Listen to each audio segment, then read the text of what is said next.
தமிழ் மக்களே வணக்கம். Middle east நாடுகளில் என்னை கவர்ந்த ஒரு நாடு உண்டென்றால் அது இஸ்ரேல் அல்ல, அது ஜோர்டான் என்ற இஸ்லாமிய நாடுதான். அது ஒரு பழமையான பாரம்பரியம் மிக்க இஸ்லாமிய நாடு.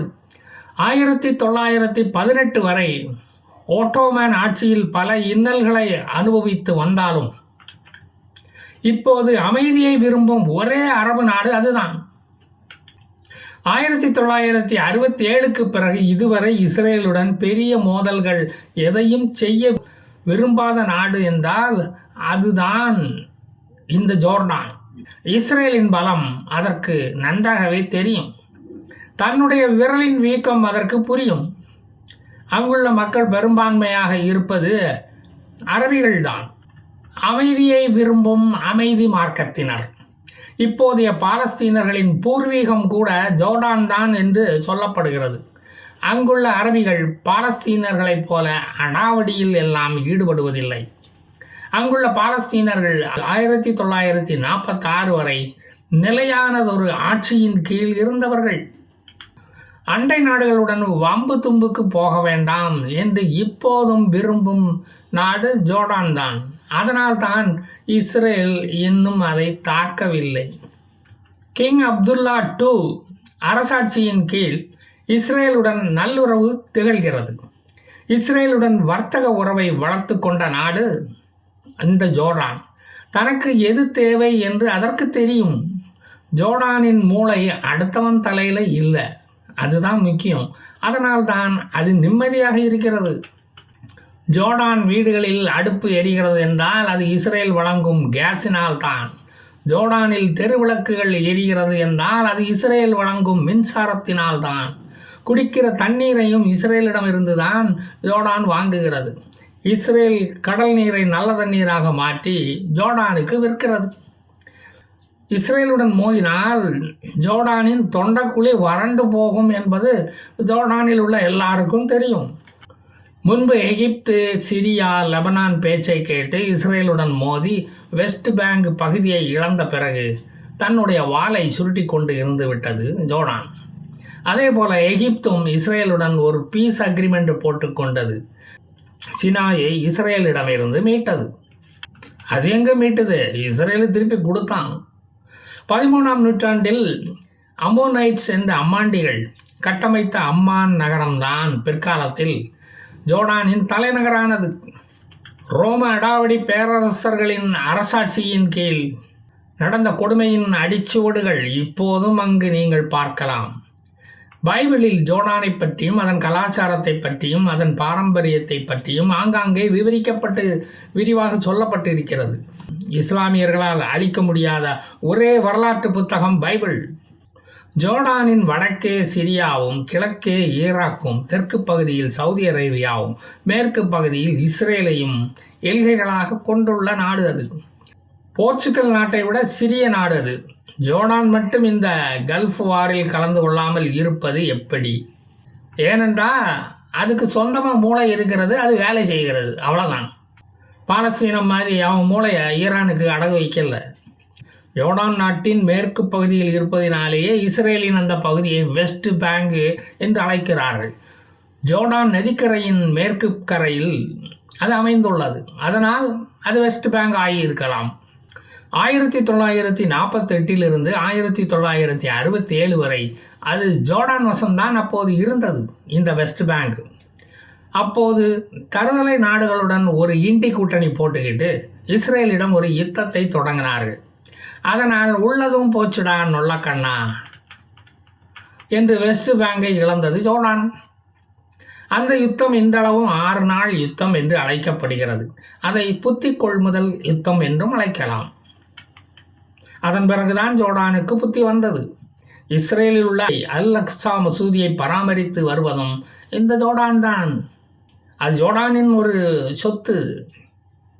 திடீரென்று வெறிநாய் கடித்தது போல பைத்தியம் முற்றிய பாலஸ்தீனர்கள் 1988ஆம் வருடம் வெஸ்ட் பேங்க் எங்களுடையது எங்களுடையது என்று ஃபர்ஸ்ட் இன்டிஃபிடா யுத்தத்தை ஆரம்பித்தார்கள். ஜோர்டானும் அப்போது அது என்னோடது என்று கதறி பார்த்தது. ஒன்றும் நடக்கவில்லை. 1885 நாய்க்கடி ஊசி கண்டுபிடிக்கப்பட்டு இருந்தும் யாரும் அவர்களுக்கு அதை போட முயற்சிக்கவில்லை. அவைகள் கத்திக்கொண்டே தான் இருந்தன. சரி, இனி ஜோர்டானுக்கு வருவோம். சிரியாவில் தொடங்கும் பாலைவனம் ஜோர்டான் வழியாக சவுதி அரேபியா வரை செல்கிறது. ஜோர்டான் நதிக்கரை மட்டுமே செழிப்பாக இருக்கிறது. வடக்கு பகுதியில் உள்ள மலைப்பகுதிகளில் எரிமலை குழம்புகள் உறைந்து போய் காணப்படுகிறது.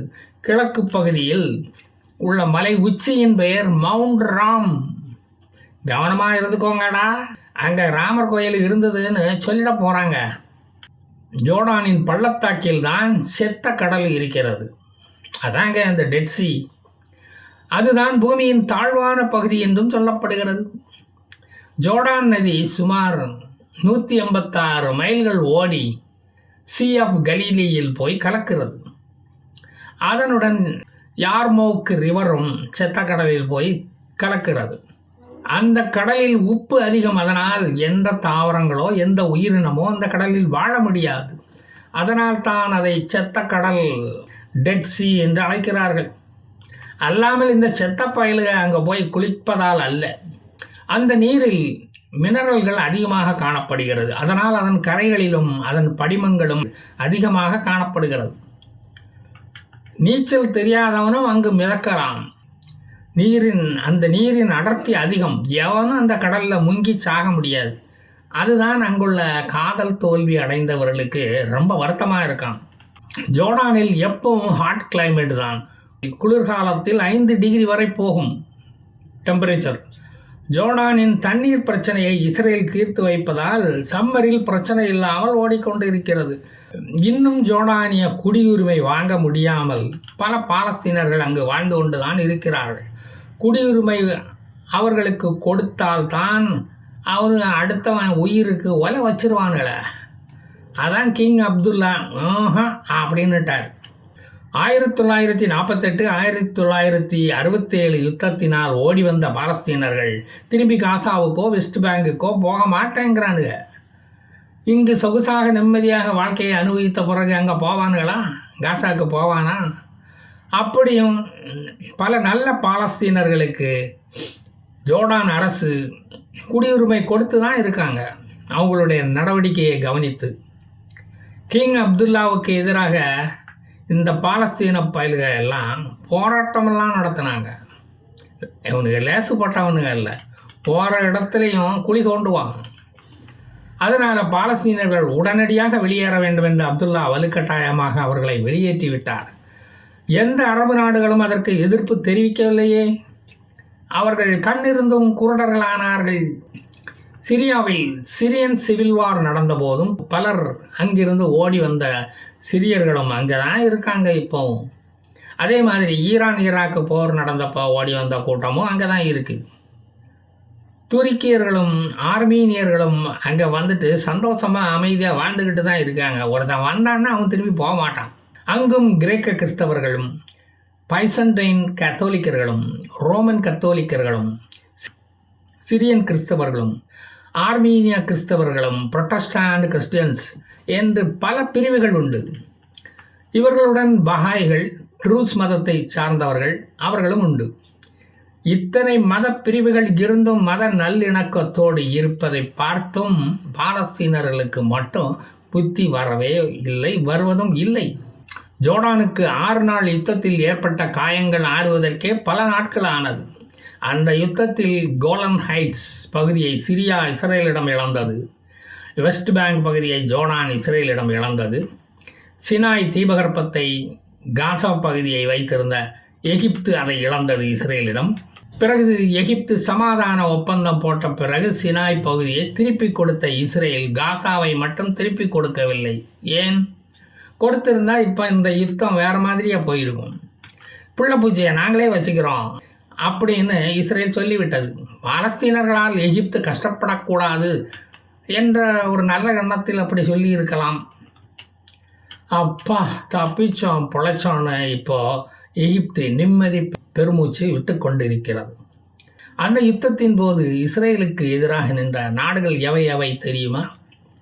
எகிப்து, Syria, Jordan, Iran, Iraq, Saudi Arabia, Morocco, Algeria, Libya, Kuwait, Tunisia, Sudan, Palestine விடுதலை இயக்கம் முதலானவை. 957 விமானங்கள் வைத்திருந்த அந்த கூட்டத்தை வெறும் 300 விமானங்களை மட்டும் வைத்திருந்த இஸ்ரேல் விமானப்படை பந்தாடியது. அன்னைக்கு வாங்கின அந்த அடியை மறக்காத ஒரு நாடு உண்டென்றால் அது ஜோர்டான் மட்டும்தான். அதனால தான் இன்னைக்கும் அங்கு அமைதி நிலவுகிறது. அதன் பிறகு பல முறை அரபு நாடுகள், ஏய் நீ சும்மா தானே இருக்க, வா இஸ்ரேல் கூட சீண்டி விளையாடுவோம் என்று அழைத்த போதும் இந்த விளையாட்டுக்கு நாம் வரல அப்படின்னு புத்திசாலித்தனமாக ஒதுங்கி விட்டது இந்த ஜோர்டான். அங்கு இஸ்லாமிய மன்னர் ஆட்சி நடந்தாலும் அவனுக்கு மட்டும் மூளை எப்படி வேலை செய்யுதுன்னு ஆச்சரியமாக தான் இருக்குது. உங்களுக்கு எப்படி இருக்குன்னு கமெண்டில் சொல்லுங்கள். நான் மீண்டும் வேறொரு செய்தியுடன் வருவேன். ஜெய் ஹிந்த்.